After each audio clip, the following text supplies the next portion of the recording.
بسم اللہ الرحمن الرحیم۔ ناظرین، پاکستان میں الیکشن کھیلا جا رہا ہے۔ اس وقت ہم سین نیوز کے اسٹوڈیو میں موجود ہیں۔ ہمارے ساتھ سینئر صحافی تجزیہ نگار ہیں جبار مفتی صاحب ہیں۔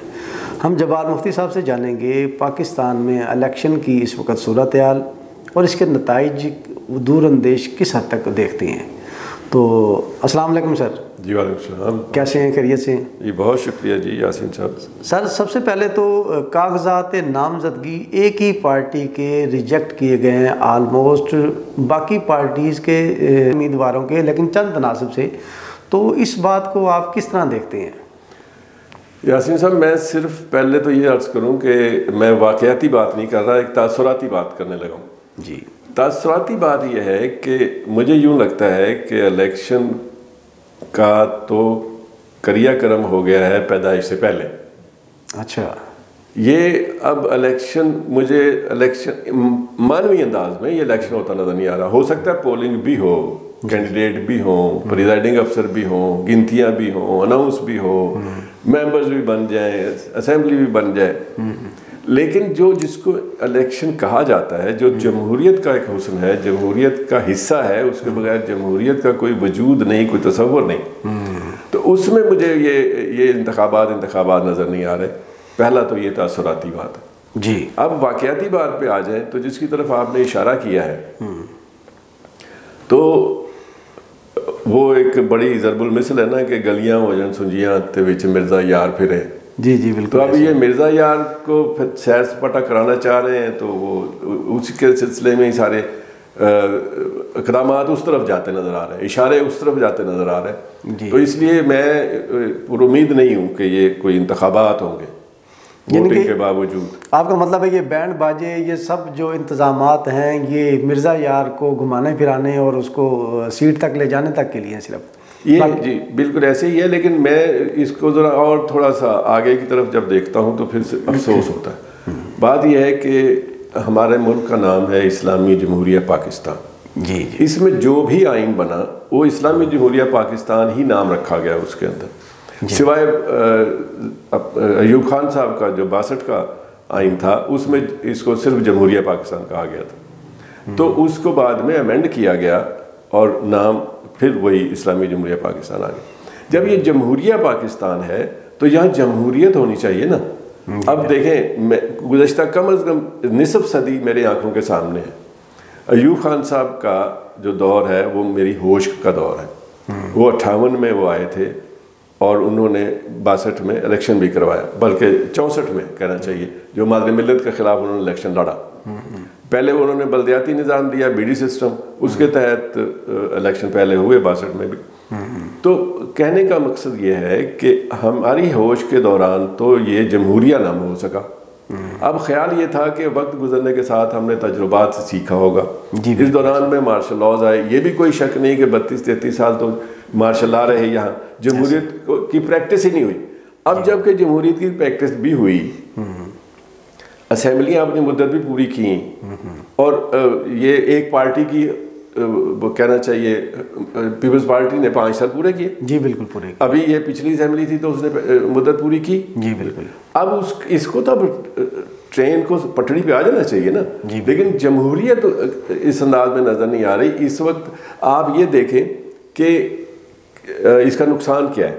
نقصان یہ ہے کہ اس وقت تک جب کہ کاغذات نامزدگی داخل ہو گئے، سکروٹنی شروع ہو گئی، اس کے باوجود لوگوں کو یقین نہیں آ رہا کہ الیکشن ہونے جا رہے ہیں۔ جی بالکل غیر یقینی سی صورتحال ہے، جبکہ دیگر جماعتوں کے جو کینڈیڈیٹ ہیں ان کے کاغذات نامزدگی بلا تفریق اور بلا کسی تردد کے وہ ایکسیپٹ کر لیے گئے ہیں۔ جی جی، چند 1% کے ہیں جو ریجیکٹ کر کے شاید ایگزامپل بنائی گئی کہ ہم نے ان کے بھی کیے ہیں اور ان کے بھی کیے ہیں۔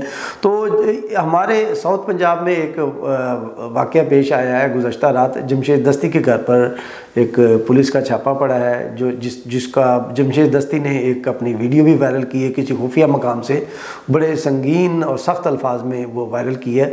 اس کے بارے میں آپ کیا کہتے ہیں سر؟ اس میں 2 پہلو ہیں۔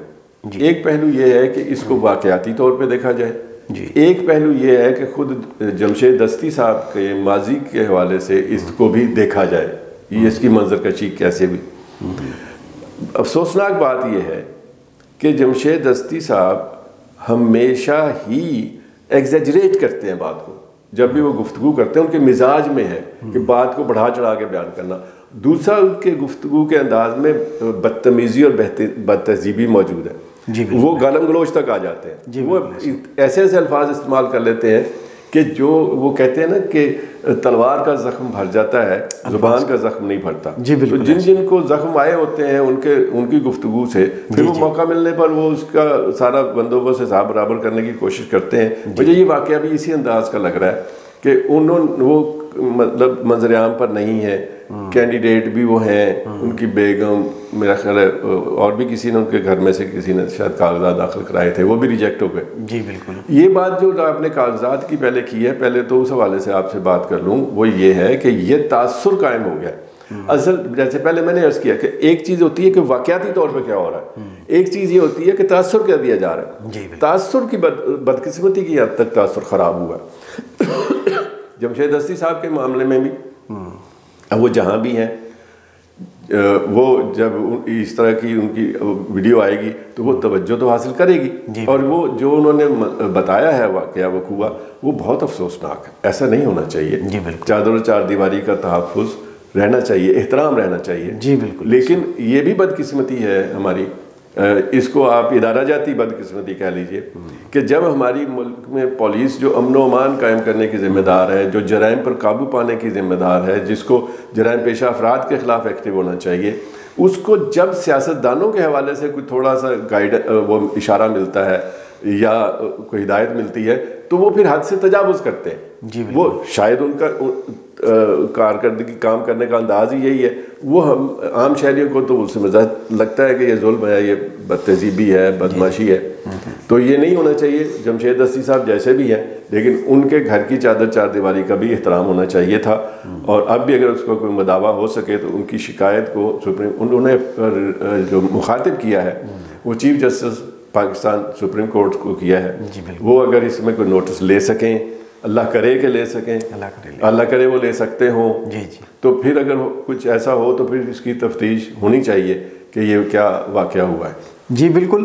چادر اور چار دیواری کا تقدس میرا خیال ہے کہ یہ ایک قانونی الفاظ کی حد تک رہ گیا، جو گزشتہ ایک دہائی سے ہم لوگ دیکھ رہے ہیں کہ مختلف ادارے جو ہیں وہ سیاسی بنیادوں پر یا ذاتی بنیادوں پر ان چادر اور چار دیواری کے تقدس کا جو ایک قانون ہے اس کو کچھ ادارے خود ہی اپنے پاؤں تلے روند رہے ہیں، جو خود ذمہ دار تھے اس قانون کی پاسداری کے، وہی روندتے ہوئے دکھائی دے رہے ہیں. تو یہ بتائیے جبار صاحب کہ کیا 8 فروری کو انتخابات ہوتے ہوئے نظر آ رہے ہیں آپ کو؟ میں نے جیسے پہلے عرض کیا کہ جس انداز سے سکروٹنی ہوئی ہے، جس انداز سے دیگر انتظامات کیے جا رہے ہیں، جیسے کہ پھر وہی تاثر کی بات آ جاتی ہے، جیسا کہ تاثر پھیلایا جا رہا ہے، پیدا کیا جا رہا ہے، اس سے تو یہی لگتا ہے کہ اگر ہوں گے بھی تو کیا وہ انتخابات ہوں گے؟ ایک بات. دوسری بات یہ ہے کہ اگر سب کچھ مرضی کے مطابق حاصل کرنے کی ایک کوششیں کرتے ہوئے، کاروائیاں کرتے ہوئے بھی اگر کسی کو محسوس ہوا کہ زمین پر حالات ویسے اب بھی نہیں ہیں جیسے ہم چاہتے ہیں، جو نتائج حاصل کرنا چاہتے ہیں، تو پھر ہو سکتا ہے وہ کہیں گے اس پریکٹس کی ضرورت کیا ہے. جب یہ سب کچھ کر کے بھی انتخابات کے نتائج ایسے آنے ہیں کہ جو قابل قبول نہیں ہونے، تو پھر کیا فائدہ ہے ایسی پریکٹس میں جانے کے، اربوں روپیہ خرچ کرنے کے. تو چلو، تو پھر یہ ایسے ہی شبہ سا ہوتا ہے ہلکا سا کہ شاید یہ پھر لپیٹ دیا جائے. جی بالکل.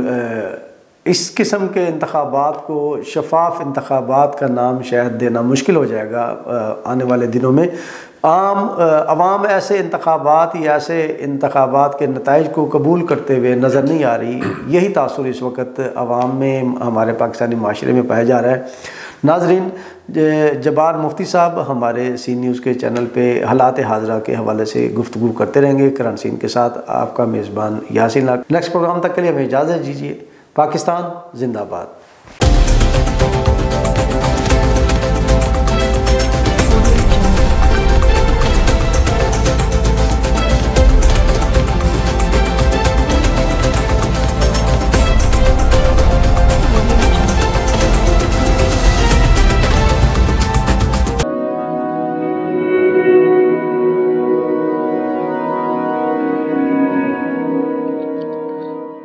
رزق اللہ کے ہاتھ میں ہے، اور کبھی کبھی رزاق رزق کی تقسیم کا اعزاز ان لوگوں کو بھی عطا فرما دیتا ہے کہ جو حالات کی کڑی دھوپ میں شجرے سایہ دار ہوتے ہیں۔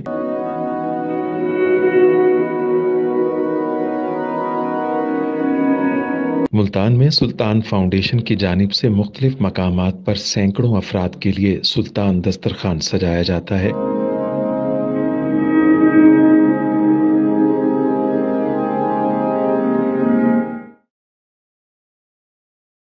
ہر انسان سلطان دسترخوان کا مہمان بنتا ہے۔